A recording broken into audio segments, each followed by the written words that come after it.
दोस्तों, राजनीति की दुनिया में जो सबसे बड़ा रहस्य बन गया है वो है मोहन भागवत की खामोशी। अरे भाई, वही मोहन भागवत जो कभी नरेंद्र मोदी को इशारों इशारों में रिटायरमेंट का पाठ पढ़ाते थे, वही भागवत अचानक इतने चुप क्यों हैं? याद कीजिए, जब मोदी जी का 75वां जन्मदिन आया तो पूरा देश जानता था कि आरएसएस की परंपरा यही है, 75 के बाद रिटायरमेंट। लेकिन अब हुआ क्या? भागवत जी ने खुद ही बयान दे डाला, मैं किसी को रिटायरमेंट के लिए मजबूर नहीं करने वाला और खुद भी रिटायरमेंट नहीं लेने वाला। अरे वाह, ये अचानक का यू टर्न क्यों भाई? क्या सपना आया रात को या फिर कोई डील हो गई जिसके बाद आवाज ही बंद हो गई? सोशल मीडिया पर लोग कहने लगे ये कोई साधारण खामोशी नहीं है, ये वही खामोशी है जिसमें पूरा सिस्टम पलट जाता है। भागवत जी जो पहले मोदी जी पर लगातार दबाव डालते रहे, वही अब मोदी जी के सुर में सुर मिला रहे हैं। अंदर की खबरें कहती हैं कि अब आरएसएस और बीजेपी के बीच कोई बड़ा समझौता हो चुका है और इस समझौते के पीछे वही पुराना चेहरा दत्तात्रेय होसबोले। जी हाँ, वही होसबोले जो हमेशा मध्यस्थ की भूमिका निभाते हैं। लोग तो उन्हें आरएसएस और बीजेपी का डील मास्टर कहने लगे हैं। वही दत्तात्रेय इस बार भी मैदान में उतरे और ऐसा खेल खिलाया कि भागवत जी का रुख 108 डिग्री घूम गया। अब जरा सोचिए ऐसा क्यों हुआ? दरअसल भागवत जी पिछले 5 साल से काफी नाराज थे। नाराजगी भी ऐसी कि कई बार उन्होंने मोदी जी तक अपनी बात सुनाई, चाहे टिकट की सिफारिश हो या संगठन में कुछ बदलाव। लेकिन मोदी जी, अरे भाई, मोदी जी तो वन मैन आर्मी है। हर टिकट, हर फैसला, हर पॉलिसी, सब पर उनका अंतिम आदेश। भागवत जी को कई बार ठुकरा दिया गया, उनके सुझाए उम्मीदवारों को टिकट तक नहीं मिला और ये अपमान उनको अंदर ही अंदर खाए जा रहा था। तभी तो वो बार बार मोदी जी के रिटायरमेंट की बात उठाते रहे। लेकिन अचानक ये नरमी कहाँ से आ गई? इसका मतलब साफ है, पावर और पोजीशन का खेल इतना बड़ा है कि नाराजगी भी पीछे छूट गई। दोस्तों, इस पूरे नाटक में सबसे दिलचस्प पल आया मोदी जी के बर्थडे गिफ्ट पर।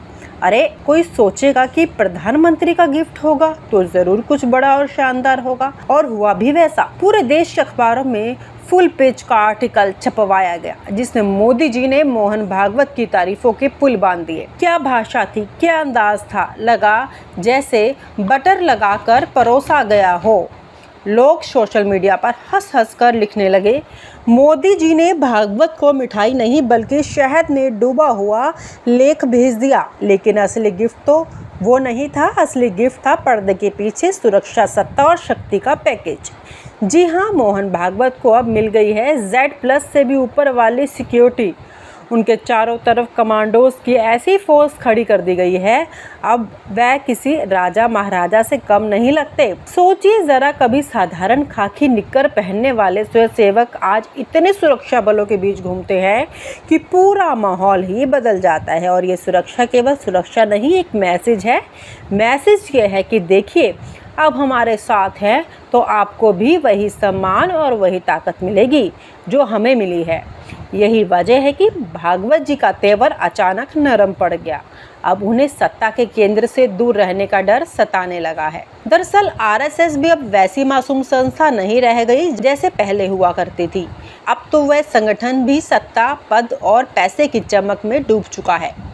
बीजेपी के साथ रहते रहते इसकी भी आदत बदल गई है। अब आरएसएस को भी मंत्रियों में अपनी हिस्सेदारी, पदों पर अपने लोग और फंडिंग में हिस्सेदारी चाहिए। और अब ये सब चाहिए तो मोदी जी से टकराना ठीक नहीं। मोदी जी आज की तारीख में सत्ता की चाबी है, तो वो भागवत जी को समझ आ गया है। झगड़कर बाहर होने से अच्छा है डील करके साथ रहो, और डील अब खुलकर सामने आ रही है। दोस्तों सोचिए, ये वही मोहन भागवत हैं जो कभी कहा करते थे हम राजनीति से दूर हैं, हमारा काम समाज निर्माण है। और आज वही भागवत सत्ता के गलियारों की गंध से इतने प्रभावित हो गए हैं, अपनी ही बातों में पलट गए हैं। अब कोई पूछे, क्या यही आशीर्वाद था? क्या यही नैतिकता थी? या फिर ये केवल मंच पर कहने की बातें थी? जनता तो अब ये सब देखकर हंस रही है और कह रही है, भागवत जी भी अब उसी खेल का हिस्सा बन गए हैं जिसमें कुर्सी ही धर्म है और सत्ता ही सत्य है। और हाँ, मोदी जी भी इस खेल में किसी से पीछे नहीं। उन्होंने न केवल भागवत को सुरक्षा सम्मान दिया, बल्कि यह भी सुनिश्चित कर दिया है कि आरएसएस के बड़े नेताओं को समय समय पर पद और फायदे मिलते रहेंगे। दत्तात्रेय होसबोले जैसे लोग यही बैलेंस बनाने में लगे हैं। यही वजह है कि इस बार का यू टर्न इतना बड़ा और अचानक आया और सोशल मीडिया पर लोगों ने मजाक उड़ाते हुए लिखा, ये यू टर्न नहीं बल्कि यू प्लस टर्न है, क्योंकि सुरक्षा भी प्लस और फायदा भी। आखिरकार ये कहानी हमें यही सिखाती है कि राजनीति में ना कोई स्थायी दोस्त होता है, ना कोई स्थायी दुश्मन होता है। स्थायी अगर कुछ होता है तो वो है सत्ता का मोह। भागवत जी और मोदी जी की इस डील ने साफ कर दिया है कि अब आरएसएस भी सत्ता की गाड़ी में वीआईपी सीट पर बैठना चाहती है, और मोदी जी वो तो इस गाड़ी के ड्राइवर हैं ही। अब देखना ये होगा कि इस गाड़ी का अगला स्टॉप कौन सा होगा, 2029 का चुनाव या फिर कोई और बड़ी डील। दोस्तों, राजनीति की दुनिया में जो सबसे बड़ा रहस्य बन गया है वो है मोहन भागवत की खामोशी। अरे भाई, वही मोहन भागवत जो कभी नरेंद्र मोदी को इशारों इशारों में रिटायरमेंट का पाठ पढ़ाते थे, वही भागवत अचानक इतने चुप क्यों हैं? याद कीजिए, जब मोदी जी का 75वां जन्मदिन आया तो पूरा देश जानता था कि आरएसएस की परंपरा यही है, 75 के बाद रिटायरमेंट। लेकिन अब हुआ क्या? भागवत जी ने खुद ही बयान दे डाला, मैं किसी को रिटायरमेंट के लिए मजबूर नहीं करने वाला और खुद भी रिटायरमेंट नहीं लेने वाला। अरे वाह, ये अचानक का यू टर्न क्यों भाई? क्या सपना आया रात को, या फिर कोई डील हो गई जिसके बाद आवाज ही बंद हो गई?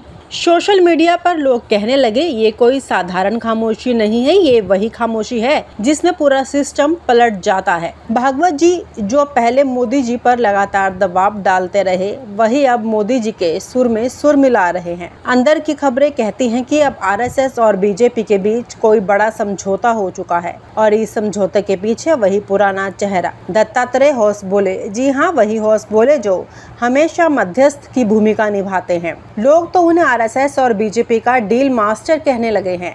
वही दत्तात्रेय इस बार भी मैदान में उतरे और ऐसा खेल खिलाया कि भागवत जी का रुख 108 डिग्री घूम गया। अब जरा सोचिए, ऐसा क्यों हुआ? दरअसल भागवत जी पिछले 5 साल से काफी नाराज थे। नाराजगी भी ऐसी कि कई बार उन्होंने मोदी जी तक अपनी बात सुनाई, चाहे टिकट की सिफारिश हो या संगठन में कुछ बदलाव। लेकिन मोदी जी, अरे भाई, मोदी जी तो वन मैन आर्मी है। हर टिकट, हर फैसला, हर पॉलिसी, सब पर उनका अंतिम आदेश। भागवत जी को कई बार ठुकरा दिया गया, उनके सुझाए उम्मीदवारों को टिकट तक नहीं मिला और ये अपमान उनको अंदर ही अंदर खाए जा रहा था। तभी तो वो बार बार मोदी जी के रिटायरमेंट की बात उठाते रहे। लेकिन अचानक ये नरमी कहाँ से आ गई?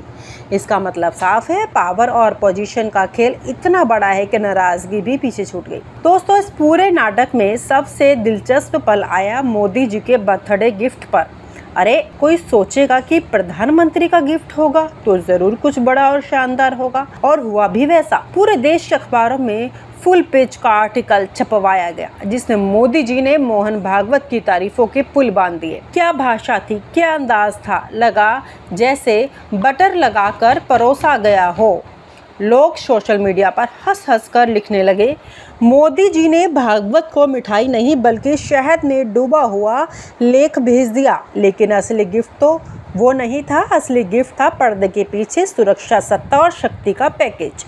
जी हाँ, मोहन भागवत को अब मिल गई है Z+ से भी ऊपर वाली सिक्योरिटी। उनके चारों तरफ कमांडोज की ऐसी फोर्स खड़ी कर दी गई है, अब वह किसी राजा महाराजा से कम नहीं लगते। सोचिए जरा, कभी साधारण खाकी निक्कर पहनने वाले स्वयंसेवक आज इतने सुरक्षा बलों के बीच घूमते हैं कि पूरा माहौल ही बदल जाता है। और ये सुरक्षा केवल सुरक्षा नहीं, एक मैसेज है। मैसेज ये है कि देखिए, अब हमारे साथ है तो आपको भी वही सम्मान और वही ताकत मिलेगी जो हमें मिली है।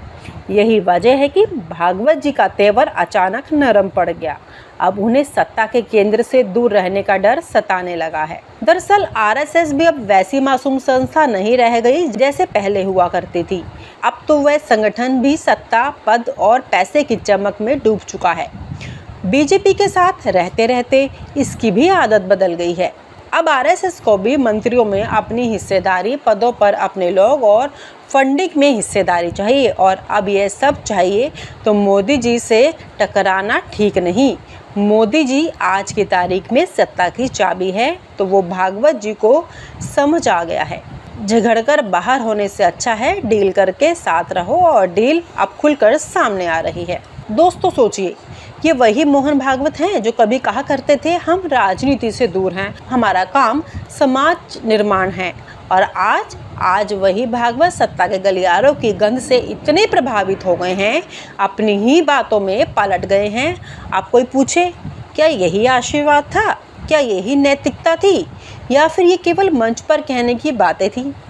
जनता तो अब ये सब देखकर हंस रही है और कह रही है भागवत जी भी अब उसी खेल का हिस्सा बन गए हैं जिसमें कुर्सी ही धर्म है और सत्ता ही सत्य है। और हाँ, मोदी जी भी इस खेल में किसी से पीछे नहीं। उन्होंने न केवल भागवत को सुरक्षा सम्मान दिया, बल्कि यह भी सुनिश्चित कर दिया है कि आरएसएस के बड़े नेताओं को समय समय पर पद और फायदे मिलते रहेंगे। दत्तात्रेय होश बोले जैसे लोग यही बैलेंस बनाने में लगे हैं। यही वजह है कि इस बार का यू टर्न इतना बड़ा और अचानक आया, और सोशल मीडिया पर लोगों ने मजाक उड़ाते हुए लिखा, ये यू टर्न नहीं बल्कि यू प्लस टर्न है, क्योंकि सुरक्षा भी प्लस और फायदा भी। आखिरकार ये कहानी हमें यही सिखाती है कि राजनीति में ना कोई स्थायी दोस्त होता है, ना कोई स्थायी दुश्मन होता है।